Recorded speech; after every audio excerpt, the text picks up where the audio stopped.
जरांगे पाटील यांनी पुन्हा एकदा उपमुख्यमंत्री देवेंद्र फडणवीसांवर टीका केली आहे। फडणवीसांसाठी खरी परिस्थिती समजावून सांगितलेली आहे, मात्र ते खुणशीपणानं वागत असल्याचे जरांगे यांनी म्हटलंय आणि भुजबळांनी सत्तेचा गैरवापर हा मराठ्यांविरोधात केला, त्याचा फटका भाजपला बसल्याचा आरोप जरांगे यांनी केला। तेव्हा जरांगे यांनी पुन्हा एकदा उपमुख्यमंत्री देवेंद्र फडणवीस आणि राष्ट्रवादीचे नेते छगन भुजबळ यांच्यावर टीका केलेली आहे। देवेंद्र फडणवीसांनी धनगर बांधवांची फसवणूक केल्याचं जरांगे म्हणतात। छगन भुजबळांमुळे भाजपला फटका बसल्याचंही जरांगे यांनी वक्तव्य केलं।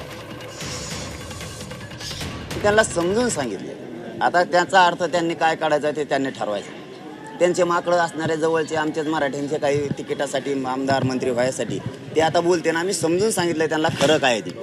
तुम्ही काय करताय फडणवीस साहेब हे सांगितलं आम्ही त्यांना की तुम्ही नेरेटिव्ह भरून काढायच्या नादात म्हणजे खुन्नसीनं वागल्यासारखा तुम्ही समाजाशी जनतेशी राज्यातल्या वागताय हे त्यांना आठवण करून दिली। फक्त छगन भुजबळ तुमच्या सत्तेत येतो, तुम्ही त्याला मंत्रिपद देता आणि त्याचा गैरवापर तो आमच्या मराठ्यांच्या विरोधात करतोय, त्याच्यामुळे तुम्हाला फटका बसायला लागलाय।